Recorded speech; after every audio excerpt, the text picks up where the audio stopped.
Olá, sejam bem-vindos à nossa Escola Sabatina virtual de hoje. Nós estamos há vários sábados juntos, esse é mais um, mas com certeza será bastante especial, como foram os demais.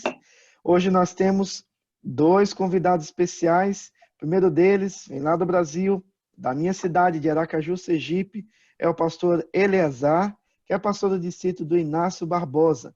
E também temos aqui conosco a Ingrid, nossa irmã, aqui da comunidade de Amsterdã. Portanto, Ingrid, eu vou pedir para você, por bondade, que antes de começarmos essa lição, cujo tema é por que a interpretação é necessária, por que interpretar a Bíblia é necessário, eu gostaria de pedir que você nos leve ao Senhor em oração. Amém. Feliz sábado a todos. Mais um sábado que a gente está aqui online. Vamos orar juntos. Curvemos nossas frontes. Senhor, meu Deus, muitíssimo obrigada por mais um sábado em Tua presença, por podermos guardar o Teu santo dia em paz e podermos, mesmo em meio a essa quarentena, termos acesso à Tua palavra. Por favor, venha nos abençoar o pastor Eleazar, o pastor Tiago e a mim, para que possamos comentar essa lição e trazer um pouco de luz a todos os nossos irmãos nesse dia. Esteja conosco, é o que te pedimos e te agradecemos desde já, em nome de Jesus. Amém. Muito bem, gostaria de agradecer o convite feito pelo pastor Tiago para estarmos juntos, estudando a lição, na verdade, recapitulando a lição da Escola Sabatina. E eu fico muito feliz de compartilhar, então, deste conhecimento que nós tão bondosamente conquistamos ao longo desta semana por intermédio do nosso Deus. E a lição tem como título Por que a interpretação ela é necessária? Por que que é tão necessário essa questão da interpretação? Eu quero começar o nosso estudo contando uma pequena ilustração. Na verdade, uma história que aconteceu comigo, de fato. Eu estava numa cidade no sudoeste da Bahia, por nome Brumado, e visitando uma pessoa e falando sobre a Bíblia, nós tocamos em alguns assuntos que eram doutrinários, falamos sobre a lei de Deus, e a pessoa ouviu todos os argumentos, não tinha assim, uma resposta que pudesse contradizer o que estava escrito, mas então ela disse assim, olha, eu não concordo com essa interpretação. Eu disse, mas a interpretação ela está fora do escopo bíblico, ela está fora daquilo que nós poderíamos considerar uma interpretação saudável, ela é alegórica, é uma interpretação assim equivocada. Ela disse, não, eu aceito tudo isso aí que você falou, mas o Espírito Santo ele fala comigo no meu coração, então eu não preciso da interpretação.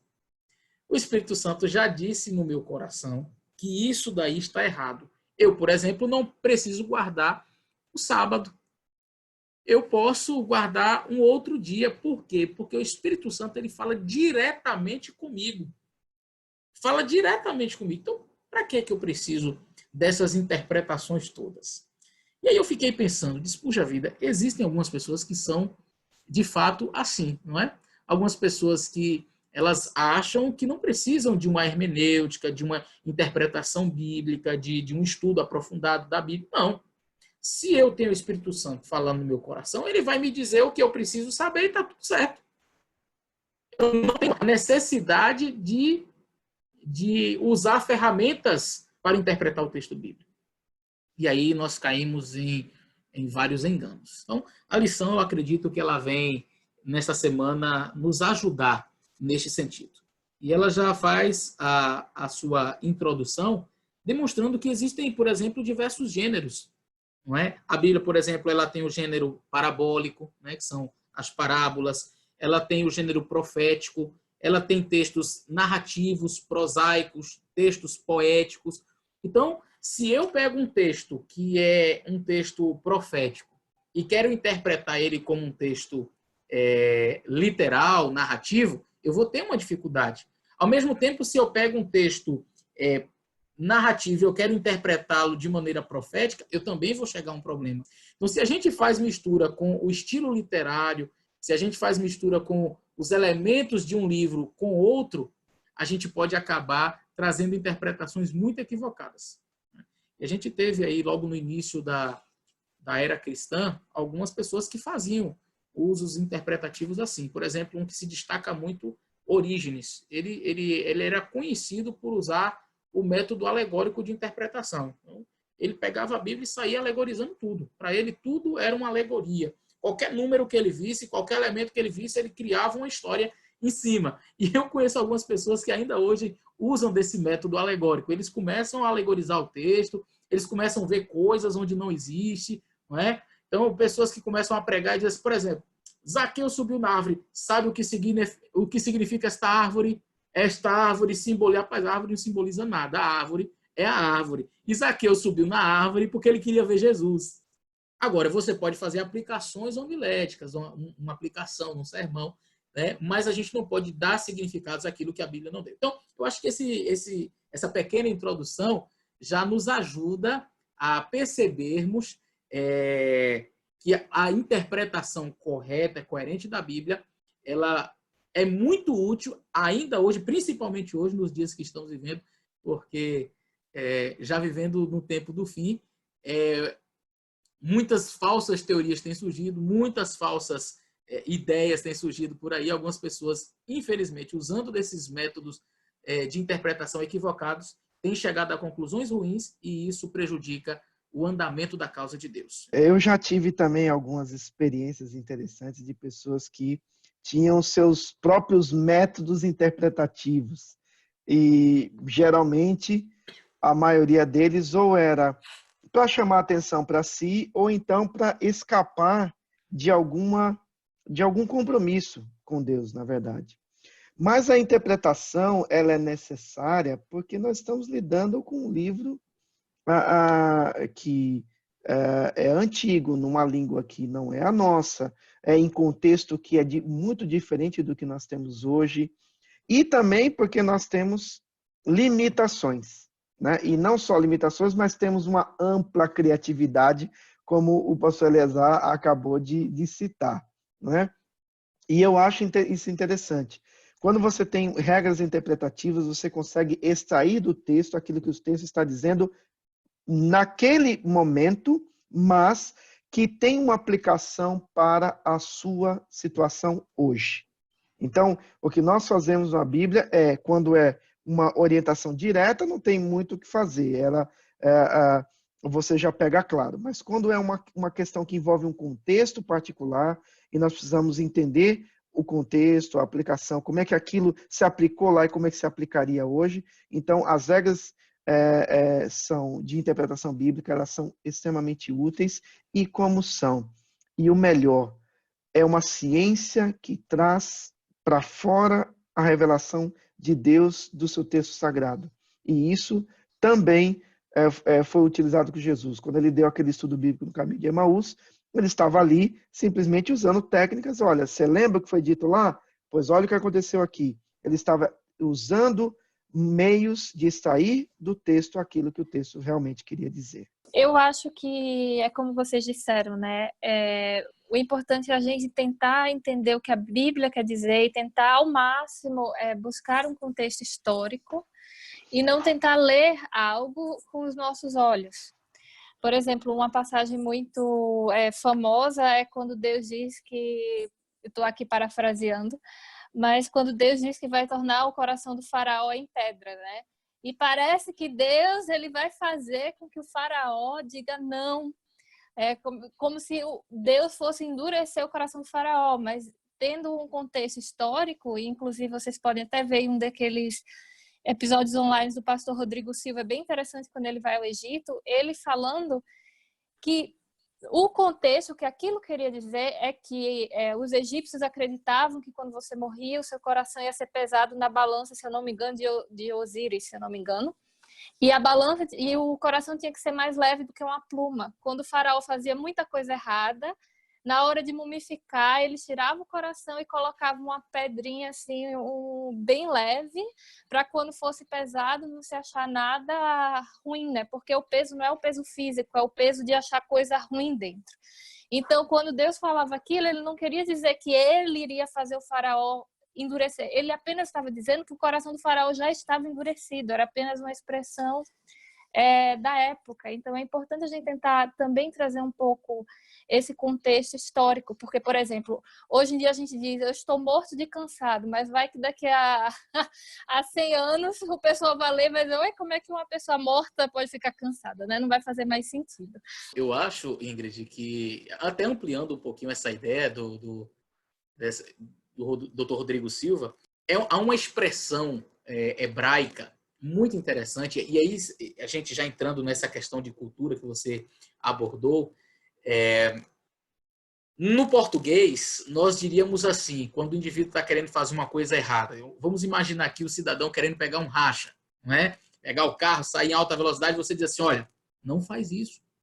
Isso vai te prejudicar. Você pode bater o carro, você pode matar alguém, você pode morrer. Não, mas eu vou porque é legal, porque dá emoção. Mas não faz, não, mas eu vou. E aí você insiste, a pessoa, não, não. Você insiste, insiste, insiste, ele, não, eu vou. Aí você chega e diz assim, tá bom, então vai. Vai então. E aí depois, se acontecer alguma coisa ruim, não vem dizer que eu não te avisei.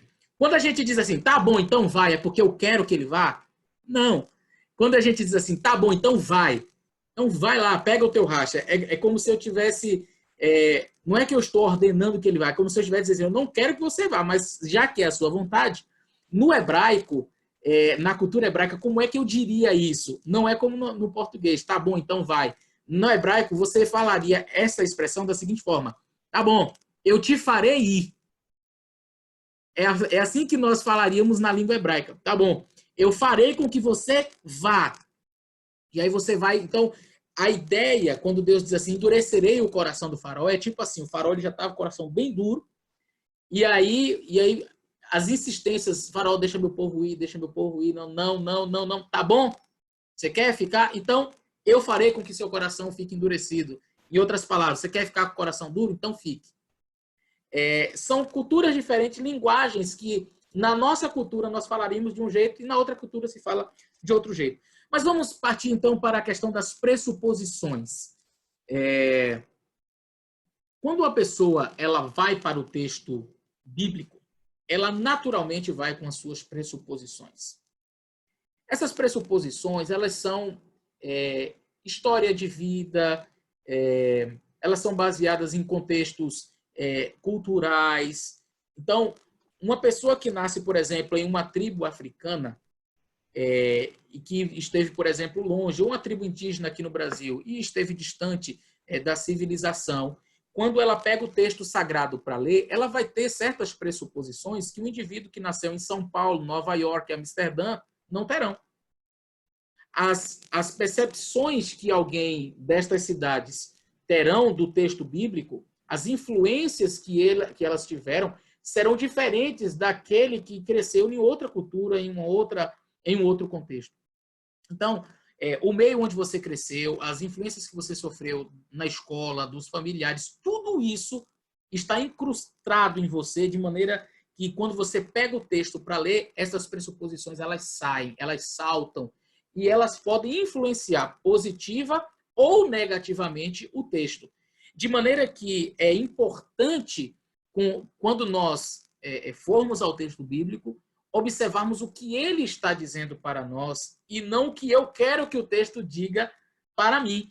Uma das primeiras coisas que o professor de história vai lhe dizer é que a pessoa que escreveu tem um ponto de vista sobre a história. A pessoa não vai ser neutra. Por exemplo, nós do Brasil fomos colonizados, então quando a gente lê um livro de história da época da colonização, a gente vai ler que a colonização foi um período difícil, que Portugal e por um período de tempo até a Holanda, né, sugou todas as nossas riquezas, roubou o nosso ouro, escravizou pessoas trazidas da África, mataram os índios. Quando você vem aqui na Holanda e vai ler um livro de história holandês, ou talvez até em Portugal, não cheguei a ver um português, mas comparando, por exemplo, com o da Holanda, você vai ver que eles chamam isso do período de ouro, né? The Golden Age. E eles vão falar das conquistas marítimas da Holanda. Maurício de Nassau. O tanto que eles conquistaram, como eles levaram cultura aos povos distantes. Então, é interessante a gente ver, é como o senhor estava falando, na hora que nós vamos ler um fato ou um texto, a gente traz essa cultura, essa bagagem conosco. Isso a gente tem que estar ciente, para podermos tentar colocar ao máximo, não é possível colocar tudo, mas colocar ao máximo essa bagagem que a gente traz de lado, né? E tentar ver o que é que Deus quer nos dizer, e não querer trazer aí nossa interpretação para a Bíblia, né? Mas deixar a Bíblia trazer para a gente. Pastor Tiago, acho que você quer falar. E esse é um ponto complicado, porque nós temos as nossas pressuposições, né?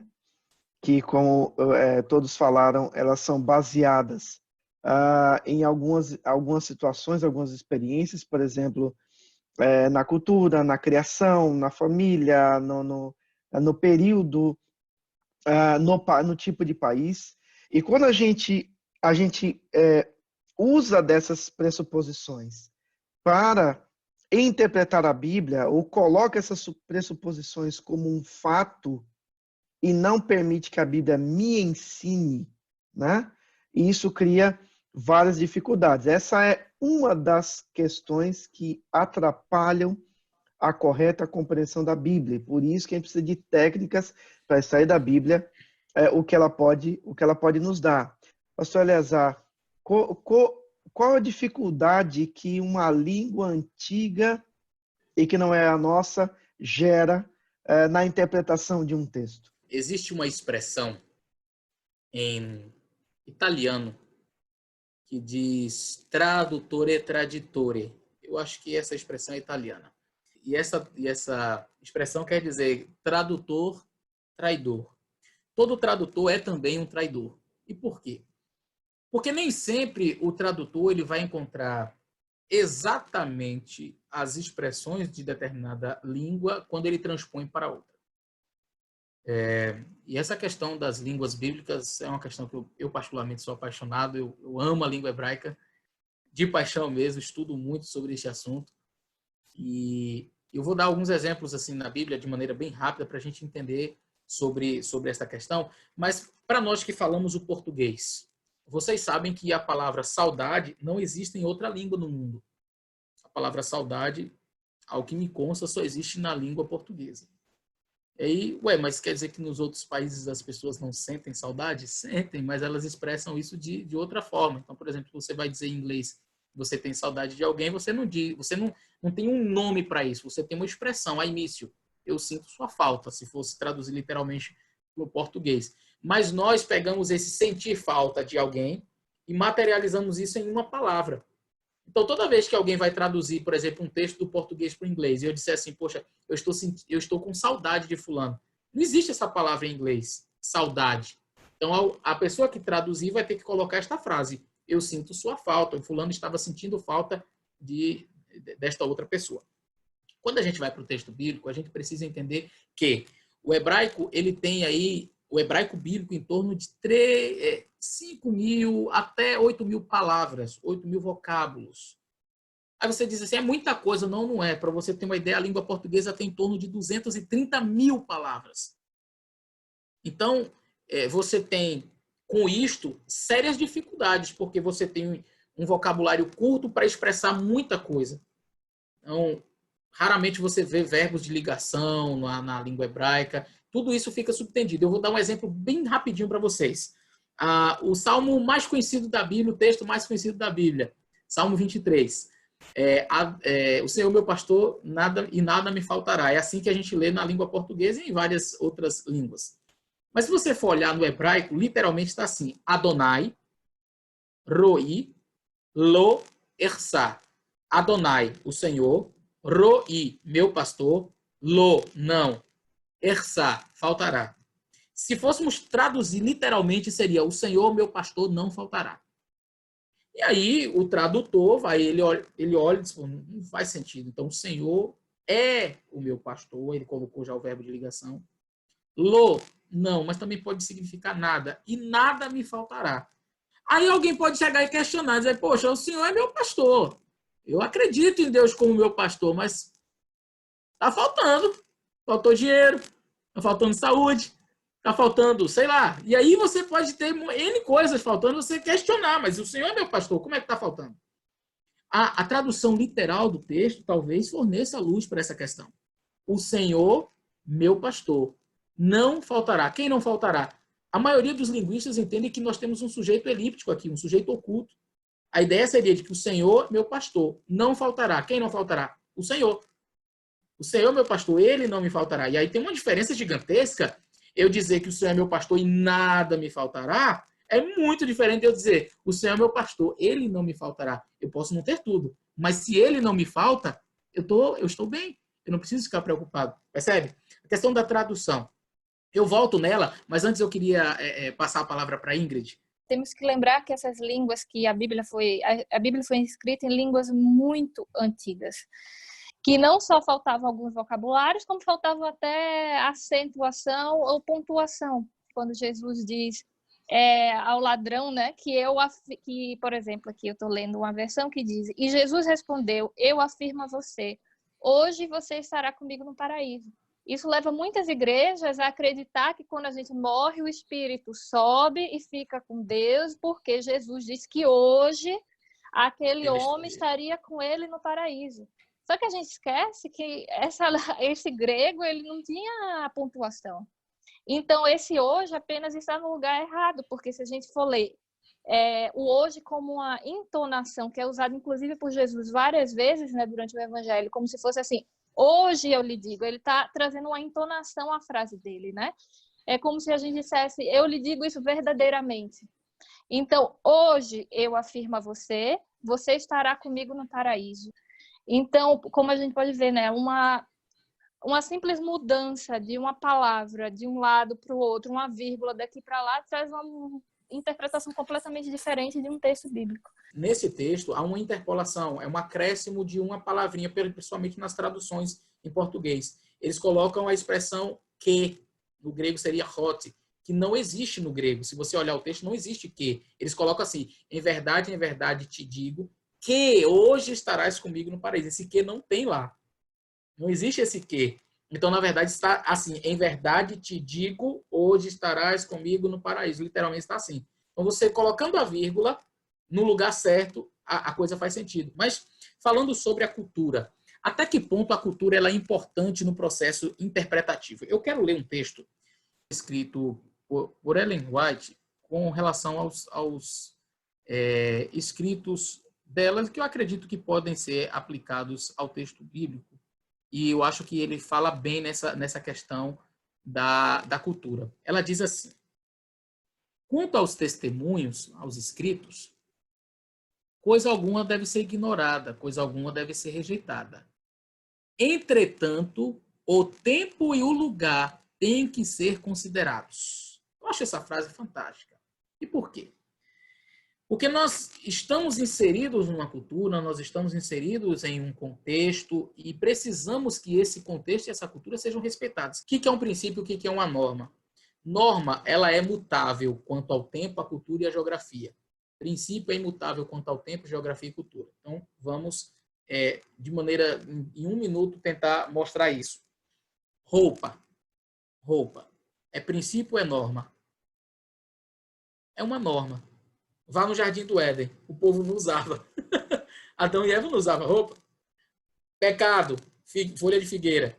Aí Deus traz pele de animais. Se chegou a avançar a Idade Média, a turma usando aquelas roupas compridas. Não é verdade? Você chega hoje, o homem paletó e gravata, a mulher saia, camisa, quer dizer, mudou com o tempo. Muda com a geografia? Muda. Se você vai aí, talvez na Holanda, o tipo de roupa seja um pouco diferente daqui no Brasil.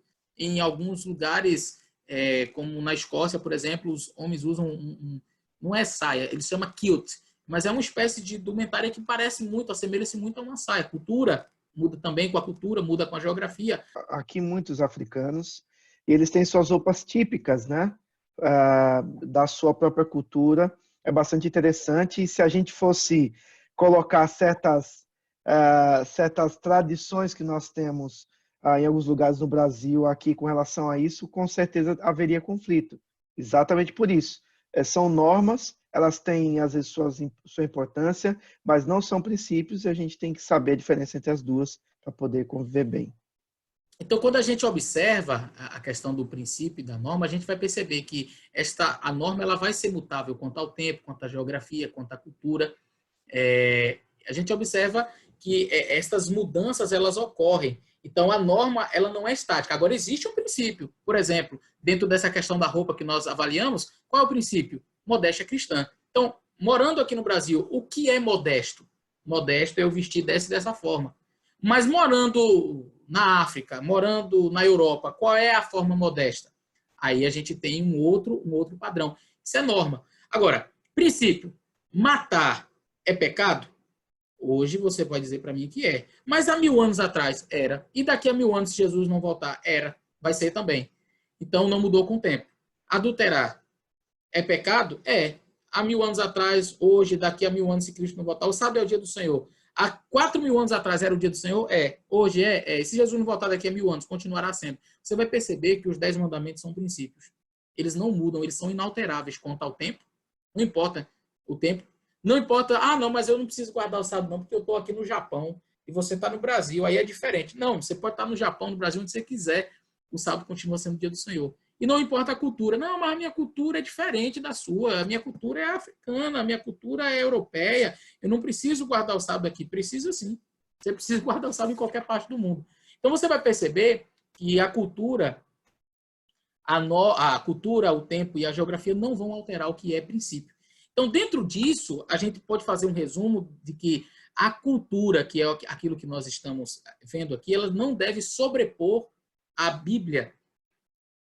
Entretanto, deve ser considerado o tempo e o local em que a cultura, em que a Bíblia foi escrita.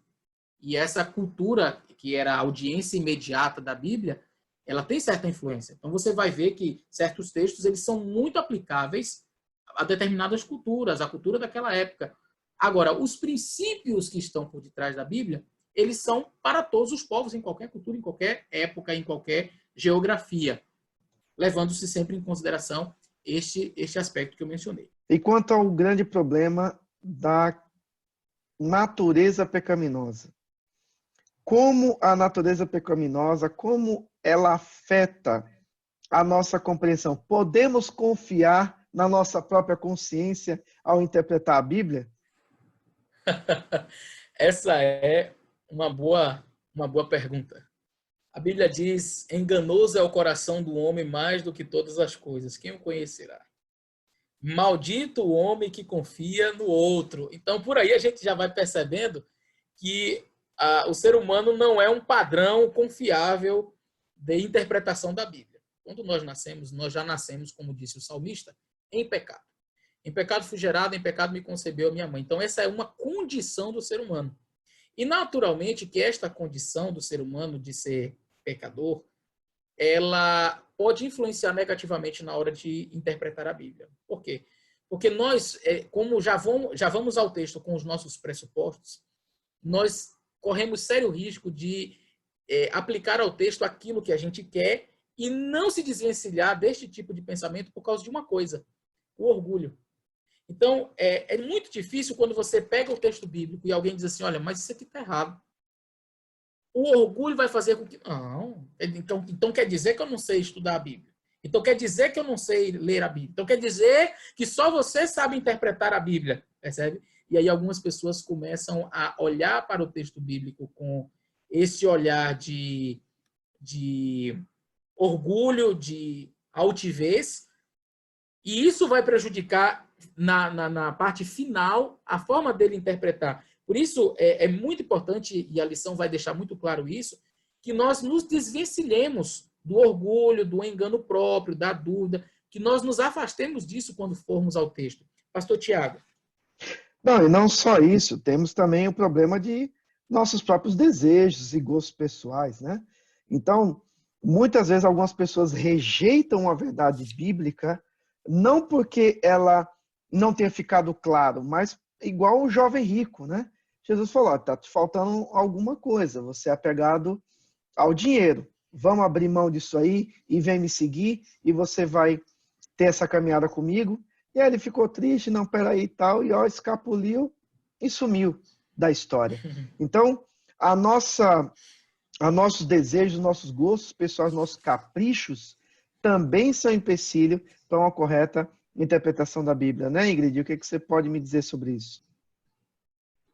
Não, totalmente, né? A gente vive num mundo que tudo é baseado no que a gente sente, no que a gente, se não consegue sentir, não tá certo, nada é mais com base no que pensamos, né? E isso, para um cristão, não deveria ser o caso. A gente tem que tentar sair um pouco dessa parte cultural do sentir e trazer mais para o pensar. Porque quando a gente traz para o pensar, a gente se conecta mais com Deus, o que soa até um pouco discrepante no mundo em que vivemos, né? Em que a gente pensa que não vou ficar mais perto de Deus se eu sentir. Então, eu acho que a lição dessa semana nos traz esse desafio, né? Tentar trazer ao máximo o raciocínio para o nosso estudo. E não só basear no pensar, no abrir a Bíblia e eita, eu senti esse verso aqui, ó, falou comigo hoje. Então, claro que há momentos que isso é importante, mas não é para ser uma regra diária, né? Obviamente, como você está falando, o nosso culto ele precisa ser racional, ou seja, eu preciso ter a noção do que eu estou fazendo e por que eu estou fazendo. Porque se você, que está me vendo agora, que já tem anos ou nessa caminhada cristã, ou que está começando agora, entenda uma coisa, o sentimento ele vai trair você em várias vezes. Né? Nem sempre o que você sente que é correto. Né? Às vezes, por conta da natureza caída, você vai ser levada para uma tendência diferente daquilo que a Bíblia orienta. Então, é aí que entra a racionalidade de você e eu ter se dizer, Senhor, eu quero que o Senhor me diga qual é a sua vontade nesse quesito. E a Bíblia é especialista nesse ponto. Às vezes você não vai encontrar uma resposta tão fácil. Você vai ter que cavar. Mas é nessa procura que você cresce. Então, é nesse sentido que a racionalidade, com as técnicas corretas, elas nos ajudam a sair da Bíblia a verdade e seguir a verdade se nós temos compromisso com o Senhor. Não é, pastor Eliezer? Sem dúvida. Olha, eu acredito, eu até falava com um jovem acerca disso hoje, e ele falava para mim, pastor, não estou mais sentindo assim Deus na minha vida e tal. E eu disse para ele, filho, a religião ela é muito mais racional do que sentimental. Você não precisa sentir Deus, você precisa saber Deus. Você não precisa sentir que Deus está com você, você precisa saber que Ele está com você. Mesmo que você não sinta, mesmo quando você não esteja sentindo, ora, Cristo na cruz ele não estava sentindo a presença do Pai. O pecado era tão grande que ele não sentia, e ele disse o quê? Ô Pai, se for possível... Perdão, isso aí foi no jardim do Getsemane. Na cruz ele disse, Pai, por que me desamparaste? Ele não estava sentindo. Por que o Senhor me abandonou? Mas ele sabia que o Pai estava. Então, assim, a religião ela é muito mais racional. E essa questão do sentimento, ela é tão perigosa, porque leva a uma teologia que se desenvolveu aí, principalmente depois da alta crítica, uma teologia neopentecostal, se desenvolveu na década nas últimas décadas aí de 70 em diante, você vai encontrar a teologia do encontro. O que diz a teologia do encontro? O indivíduo ele pega a Bíblia, e para ele a Bíblia não é a palavra de Deus, ela contém a palavra de Deus. Isso é um perigo tremendo, porque o que a teologia do encontro diz? O indivíduo vai abrir a Bíblia. Aí ele lê um texto aqui, aquilo que Ingrid disse, não, ele leu, puxa, rapaz, Deus falou comigo aqui. Então esse texto aqui passa a ser sagrado. Esse texto, ele se tornou sagrado. Ele se tornou a palavra de Deus porque falou ao meu coração. Mas se eu li aqui, não me disse nada. Eu li, mas... Então aqui agora já não foi a palavra de Deus. Então a palavra de Deus, ela torna-se palavra de Deus de acordo com o meu gosto pessoal, de acordo com a minha vontade, com a minha necessidade. Percebe o perigo?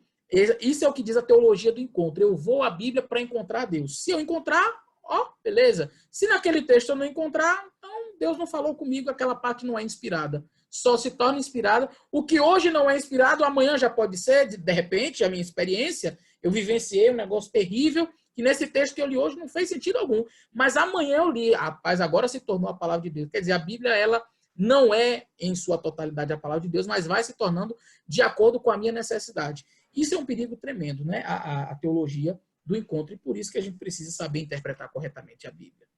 Pastor Tiago. Isso, e indo já para o encerramento, essa questão que é importante, que nós devemos sempre permitir que a Bíblia é que pese as nossas opiniões e os nossos conceitos, né? E não o contrário.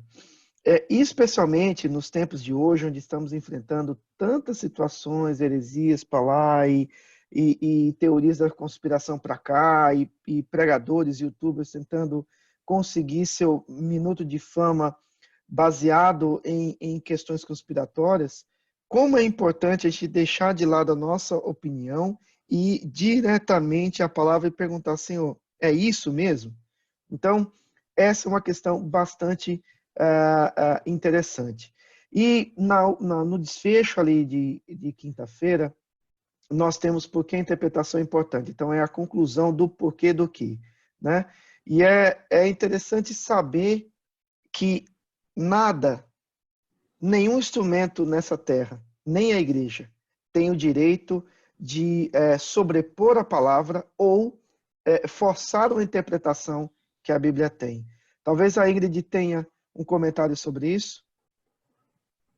Eu acho que é interessantíssimo a gente ver na lição dessa semana o impacto que uma interpretação errada tem, né, para a doutrina da igreja, para o que acreditamos e para o que não acreditamos. Então, para mim, isso só me trouxe um desafio maior, que é estudar mais e procurar mais entender, tentar entender o que o autor quis dizer, né? E o que é que Deus quer dizer. Não apenas jogar uma interpretação com base naquilo que achamos, né? Com base nos nossos achismos. Então, eu acho que isso é o que faz da interpretação uma das partes mais importantes da Bíblia, né? A gente tentar se aprofundar ao máximo, talvez, por exemplo, até quando a gente estava falando sobre a questão das línguas, para nós que não estudamos teologia, é um pouco difícil até entender, né, que parte da Bíblia foi escrita em tal língua e essa língua queria dizer o quê. Talvez a gente não precise estudar isso profundamente, mas às vezes até dar um passo à frente, né, tentar buscar um conhecimento que não é tão fácil para nós, que não estudamos teologia, nos ilumine um pouco mais o nosso estudo, né? E aí também é como tem na lição, que eu achei isso muito bonito, que a questão da interpretação da Escritura é vital para a saúde teológica e missionária da igreja. Então, eu acho isso assim, eu acho que essa frase foi belíssima. Nós temos hoje, ainda que você não tenha estudado teologia, nós temos material para isso, né? Nós temos livros, nós temos dicionário, tem a internet, às vezes você dá um Google, você encontra uma explicação adequada, mas só nesse ponto, me permitam, também muito cuidado, tá? Porque nem toda explicação que você encontra sobre alguma coisa também é verdadeira. Você tem que também ficar esperto, né? Porque você está rodeado de perigos de todos os lados e você mesmo é um perigo para si mesmo, né? Porque a sua consciência pode lhe trair. Então, é muito importante. O que não falta é a gente tentando interpretar a Bíblia, né, trazendo as interpretações meio estranhas, dizendo porque no grego estava escrito assim, ou essa expressão vem do latim, dá uma interpretação assim que tem nada a ver. Eu, por exemplo, estava vendo um vídeo de um pastor falando, foi por acidente, inclusive, tinha um tópico interessante que eles estavam discutindo, eu fui assistir, eu não sabia, mas eles defendiam o arrebatamento. E ele falou, não, porque a palavra vem do latim, e daí esse livro nem em latim foi escrito. Então, assim, cuidado. É verdade, é verdade. Agora a lição deixa algo bem interessante, que eu achei muito próprio para esse momento. Apesar de as línguas originais serem importantes, a lição deixa claro que elas não são essenciais para a compreensão do texto bíblico. Por quê? Porque nós temos boas traduções. Os mais de 5.500 manuscritos, nós temos em torno de 5.700 manuscritos só do Novo Testamento. Então, o trabalho, inclusive eu estou dando aula para uma turma de Moçambique sobre crítica textual no Novo Testamento, e quando a gente analisa os milhares de manuscritos que existem, esse trabalho da crítica textual e os muitos que existem do Antigo Testamento, nós temos a possibilidade de fazer um texto final muito interessante. Então, mesmo que você não entenda grego e hebraico, claro, se você puder avançar no estudo, é ótimo, porque você tem uma visão mais ampla. Mas não quer dizer que o não conhecer o grego e hebraico vai fazer de você um ignorante na palavra de Deus. Não. Você tem o auxílio do Espírito Santo e você tem uma boa tradução. Com relação ao porquê que esses tantos manuscritos são importantes, justamente porque se você tem várias cópias ou trechos antigos de uma mesma narrativa, você pode encontrar ali e depurar aquele texto, encontrar nas repetições o que é o texto original e o que talvez foi a empolgação de alguém colocando algum acréscimo, etc. e tal. Então, hoje nós temos um texto muito depurado, um texto muito fiel ao original escrito pelos autores bíblicos inspirados. E é por isso que essa ciência que trata do manuseio das cópias bíblicas antigas, isso nos ajuda hoje a ter a certeza que nós estamos segurando a palavra de Deus. Pastor Tiago, inclusive existem manuscritos não bíblicos que têm muito menos cópias e com uma distância do original muito maior e que são considerados confiáveis.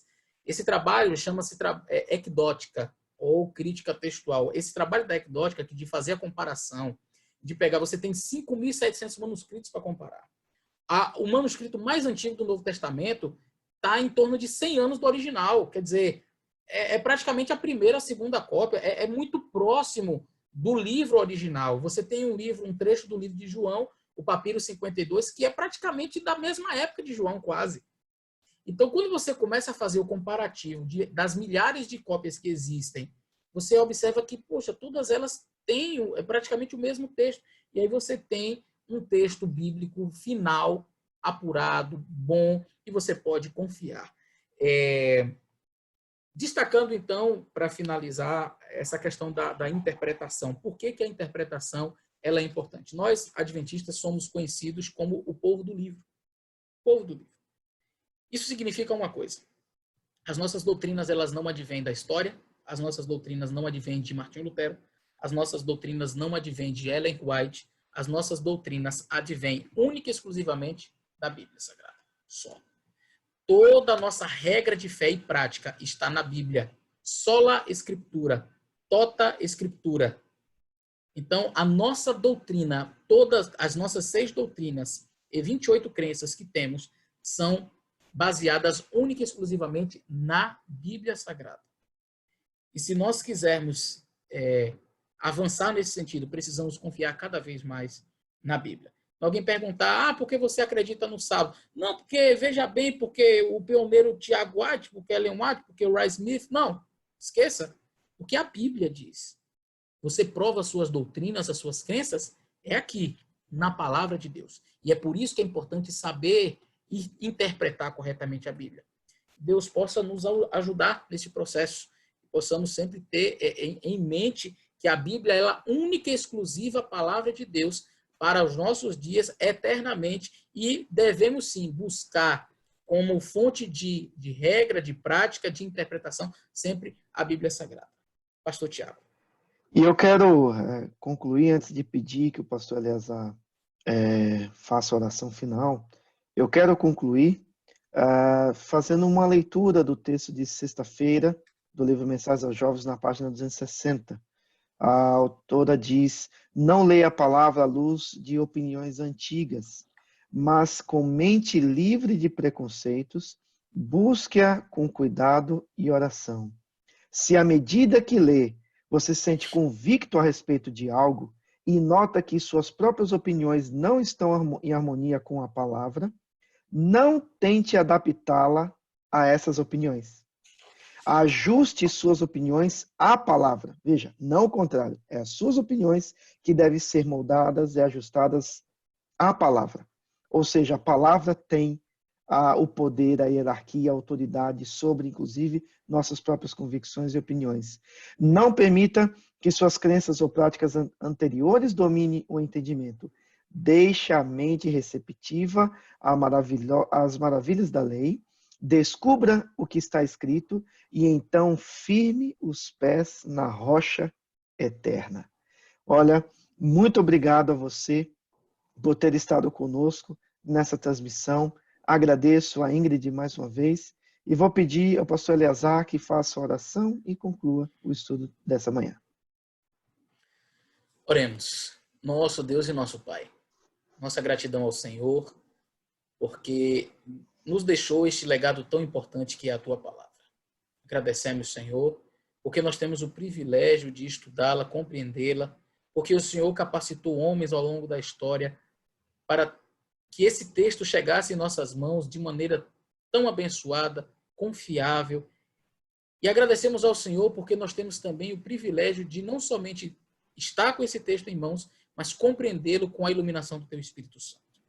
Ajuda-nos, Senhor, a nos despojarmos de nossas ideias preconcebidas, do nosso egoísmo, orgulho, mas que, ao irmos ao texto bíblico, sempre estejamos dispostos a aprender a ouvir o que o texto quer dizer e aplicar à nossa vida, e nunca tentar influenciar o texto pelas nossas ideias. Abençoa os nossos irmãos neste dia, que a Tua graça repouse sobre cada um deles e que estas bênçãos também sejam extensivas aos seus familiares, em nome de Jesus. Amém.